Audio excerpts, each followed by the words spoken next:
a BB Fahodier family.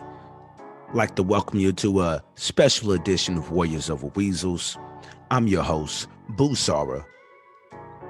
Don't want to waste too much time because that is something we cannot waste. I mean, there's plenty of time in the universe, but you as an individual don't have that much time compared to the amount of time in the universe. So don't want to waste any time. Want to get right to the ancestral wisdom. This time we're going to go with a Haitian proverb. True courage is knowing how to suffer. Haitian proverb. I want to say that one more time. True courage is knowing how to suffer. And as I lay out the presentation I have for today, I want to make sure that we understand that this isn't telling people to suffer unnecessarily, to live broke, to be broke, to go to prison for no reason. I'm not telling people to suffer just to suffer. Suffering just to suffer isn't a form of courage. So let me get right to what we're going to talk about. Do you know about Robert Charles? We have so many warriors who have gone before us, and anytime anyone opens their mouths and talk about, we ain't our ancestors, I ain't my ancestors, I'll snap on you, all of this stuff that we find ourselves foolishly saying that can only come from a place of ignorance or lack of knowing, not knowing history. Let's go into Robert Charles. Robert Charles was born a free man, put a quotation around those free man, in Copiah County, Mississippi in late 1865. His parents sharecropped, and his father was even listed as a registered voter. However, by the year of 1883, the political coalition between poor whites and Africans in America, under the banner known as the Independent Party, came to a violent end. The county's all-white Democratic Party led a mass riot and conducted or influenced assassinations that were felt at the ballot box. This was the climate that shaped Robert Charles. So here he is, born right around the emancipation time, or the ending of slavery, the paper slavery on paper. As you see, his parents were sharecroppers, so they still were in a form of slavery or servitude. But however, his father was able to vote. You got to remember, there was a voting act signed in 1964 or 65. However, Robert Charles' father was voting in the 1800s and was a registered voter up until possibly 1883, when white people lashed out at the interracial coalition between poor whites and blacks. And obviously the poor whites chose sides because it took almost 100 years, for rights to be restored in the South for black voters.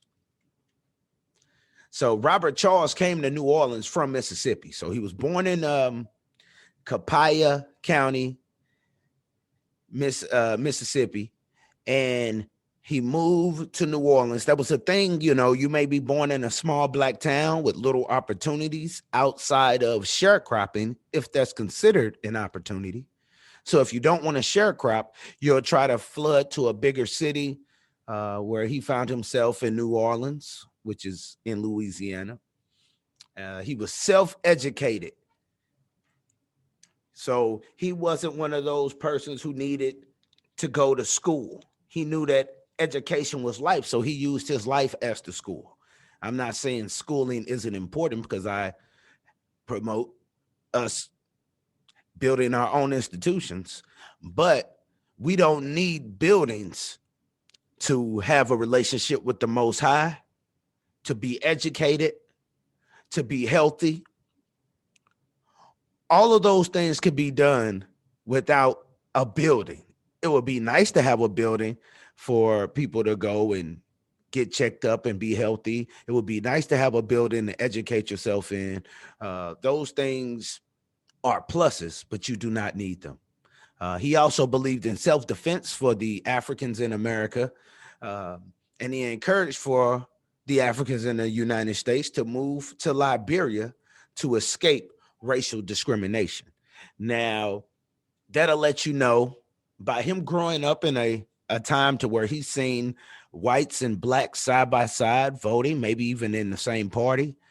Then he's seen that breaking up. He's seen that divide.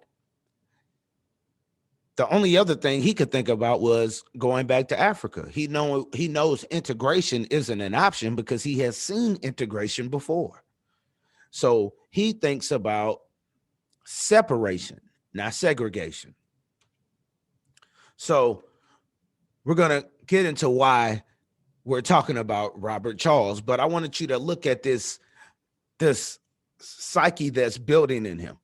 All right. Growing up where he grew up, in the times that he grew in, he had a racial consciousness. He promoted self-defense for black people because he's probably seen lynchings and assassinations at the ballots by racist Democrats, as well as poor whites who may have not have been aligned with political parties. It could have been out of jealousy. He just seen riots and other things that would shape his psyche for being pro-black. He may have been a militant. He was self-defense oriented. So that leads us to the night of July 23rd, the year 1900. 3 white police officers, it's already starting off bad, a sergeant, Julius Ashon, I guess that's right, Joseph Cantrell, and August T. Mora found Charles and his roommate Leonard Pierce sitting on a porch in a predominantly white neighborhood. After some police harassment, which means after being racially profiled, after being approached by the police for no reason, the police actually got into a scuffle with Mr. Charles, which made them draw weapons and shots were exchanged. Although no one was killed at the particular time, Charles was shot in the leg during this altercation. I guess the police interrogated his roommate to determine the location of Charles's home. And when the police arrived at his house, Charles fired his rifle in their direction, killing 2 police officers, including the chief, Captain Day. So while the rest of the officers sought cover, Charles fled the scene, and this led to a police manhunt. So we have this incident that didn't have to happen. I mean, if you look at a lot of the incidents when it comes to racial incidents in America, they didn't have to happen. They could have been avoided, but racism was so prevalent, they had to make it happen. So these 3 racist officers basically caused the death of 2 other officers. And instead of realizing, well, maybe we were in the wrong, them white officers went and told their other officers, hey, we need backup. It's a rowdy Negro. They interrogated his roommate, and we don't know if they brutally interrogated his roommate or if they just roughly questioned him. By it being the South, we're thinking about early 1900s. I would assume they had beat his roommate in some form or fashion to get some information from him, even if he freely gave it. So we look at this. This was a sketch at the time of the murder scene. So even if Charles had no way of knowing as he hid out, as an African-American or African in America in 1900 New Orleans, he surely would have guessed what was about to occur in the streets around him. He was now dubbed the archfiend of white New Orleans. The mayor had given any man, aka white man, because black people aren't considered men, a license to kill Charles, and a reward was offered for his body, dead or alive. So he's deputizing white women, white men, white children to kill Charles, as well as his own deputies, and he's offering a reward for his body, dead or alive. So you can imagine what this caused for poor whites who need money, um, white people who have the God complex, who feel that they can do whatever they want in black communities.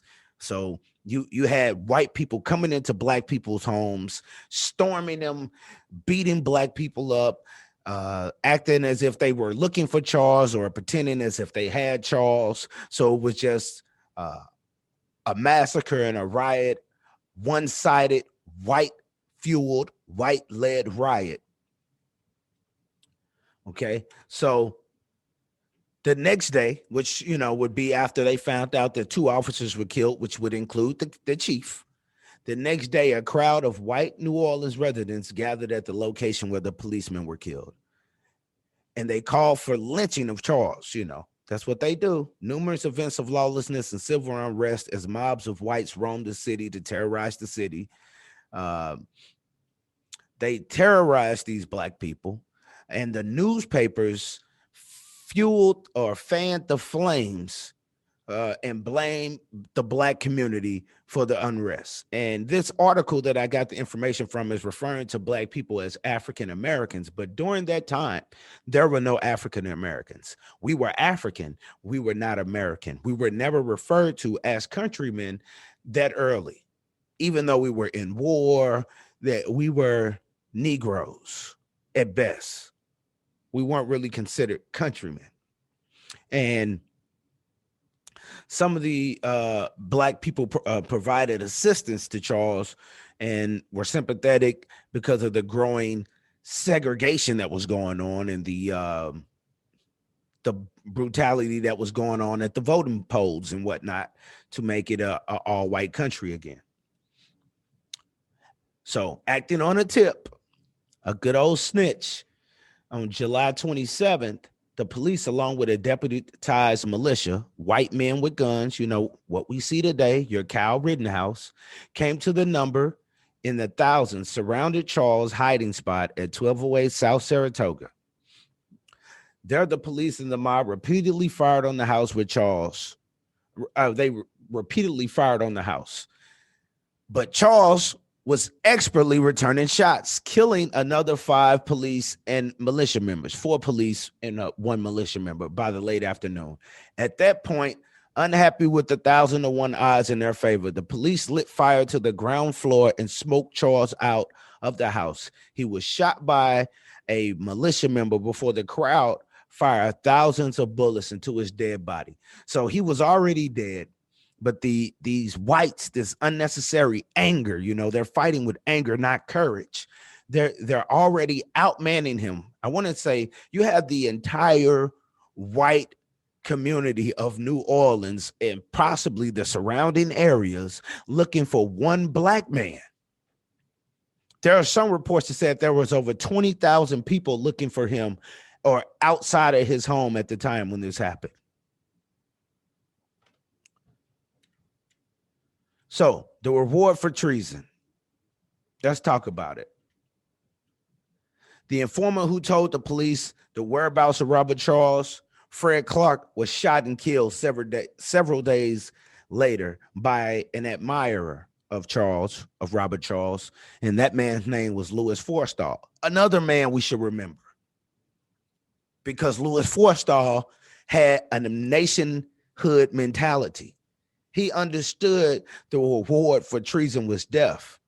Fred Clark gave up the information of Robert Charles' whereabouts as if that would change the scenario. And this is why I say it takes courage, or I chose the Haitian proverb, it takes courage to suffer, because Fred Clark didn't want to suffer. Louis Forstall was willing to suffer. And not only was he willing to suffer, he was willing to kill for those who would be treasonous against the suffrage that was necessary. We don't need pacifiers. We don't need false justice. We don't need to give our enemies what they want when our enemies have no plan on giving us what they want. And I still refuse to believe that these policemen did not know who they were dealing with, or did not get a sense of the type of black man they were dealing with when they came across Robert Charles, who was well-spoken, intelligent, well-read, self-taught, had a love for education, wanted black people to repatriate to Africa, particularly Liberia. This was a conscious black man they were dealing with, as well as he was for self-defense. So he probably had a knife as well as a gun on him, which they found out when it popped off. So look at the accuracy of Charles. Robert Charles shot a total of 27 white people in the course of the week, 7 lethally. 4 of the victims were policemen, with one being a chief, Captain Daly, or Captain Day. I think that was his name. So you can't be afraid to suffer. You must show that courage. And he wasn't afraid. He was willing to do what it takes. And it seems the community realized that this was the necessary means of the steps that we may need to take on our road to liberation. He wanted to go to Africa. He didn't go looking for those 3 officers. Those 3 officers came to him and a friend as they were hanging out after working hard, because they weren't being lazy black men. That was an upright, intelligent black man that they sought out, tried to bully. They realized they couldn't bully Mr. Charles. He obviously put hands on one of the officers, and the officer was mad enough to open fire on him, which I think that was how he was shot in the leg. However, he got his retribution, killing 7 people. He got his hands on whoever he could before they cowardly burned his home and shot him from all angles, overkilling his dead body. This is what I want to read, a news article that the way it read, you just got to look. Their media has never been a friend of black people, not in the 1900s, not in the 2000s, and not in the 20s, the 2020s or the 2030s. Going forward, the white media is here to protect white supremacy. Charles killed after slaying 4 others. The desperate black surrounded in a house on Saratoga Street. Just look how they try to say it. He was a desperate black. Sergeant Gabe Portis and Corporal John bravely attempt capture, and their lives pay for their effort to avenge their brethren. So, yeah, he was getting sergeants. He was getting corporals. I love it. Police and citizens militia then take up the battle against the desperado, finally succeeding in dislodging and compassing his death. But not before Andy Von Kuren and Andrew L. Brumfield are murdered. They weren't murdered. It's war. Ain't no murder in war. They were casualties. And a half a dozen other volunteers are wounded, 2 desperately. So he probably paralyzed 2 of them, put a half a dozen others wounded, and then they probably found out the numbers were greatly more, because, a lot of people want to hide their injuries when a black man does it. And then the mayor says, the mayor and the people rise to the emergency with patriotic promptness. And order is quickly restored and greater violence prevented, except for the burning of a school last night. So the way it's written, you'll think that it's all black people. The violence prevented was black violence, especially if you think about it in today's sense, because for some reason we think black people are the most violent, even though majority of the heads of militaries in the American territory are white. Majority of the heads of military in European countries, period, are white. The head of the military when they dropped the atomic bomb was white.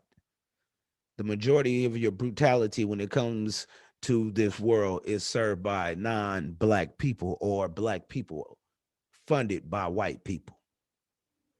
And let's look at what was burning.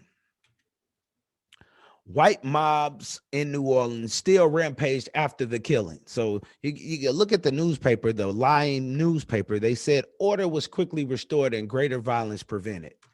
White mobs in New Orleans still rampaged after the killing of Charles. Police had difficulty getting the body to the morgue due to the angry white mobs, including police, attempting to damage the corpse, which was already shot up. Every white man wanted to shoot that man once he was dead. They're cowards. Several innocent Africans in America were killed, and the best Negro schoolhouse in Louisiana, the Domi Lafon schoolhouse, was burned down. Nothing that was done during this white backlash or during these white riots or these white mob attacks were random. They know exactly who they were getting. Your what is the most recent? What is that coward's name? The one they gave him a burger at Burger King. The guy who shot up the church. We know who I'm talking about. For some reason, his name is slipping me. He didn't just luck up and find a historically Black church that was filled with prominent Black people and carry out what he did. White people don't just luck up and burn down the most prominent schoolhouse for Black people in the South or in Louisiana. Those were not luck up. Those 3 white officers didn't just luck up and stumble across a pro-Black, pro-defense, intelligent Black man. The majority of the lynchings during Jim Crow period of the business owners weren't luck. The white women who allegedly lied, who lied on the Black people, saying they allegedly raped them and they whistled at them. They somehow always had to be people who had something or appeared to have something, except for maybe your Emmett Till. But besides that, a lot of them were owners, business owners, land owners. And they got a lot of their things stolen from them by white mobs threatening to kill them if they didn't flee. So I want to go ahead and wrap this up. It was just a special presentation to talk about a strong African warrior who walked on the soils of America. And his name was Robert Charles. He was a race man in his time. He wasn't a coward. These are the people who I get upset about when people say, I'm not my ancestors, I mess you up. Well, when is the last time you shot a total of 27 white people in the course of a week, 7 lethally? 4 of the victims were policemen, with 1 being a chief. I'm not advocating violence, but I'm talking to those people who spit on their ancestors out of ignorance and say things that they know they're not prepared to do. How many of you are race men in a time when you could be killed just for being smart as a Black person? How many of you were promoting going to Africa doing that in 1900? You got people scared to talk pro-Black in 2021 because they're scared of losing their job.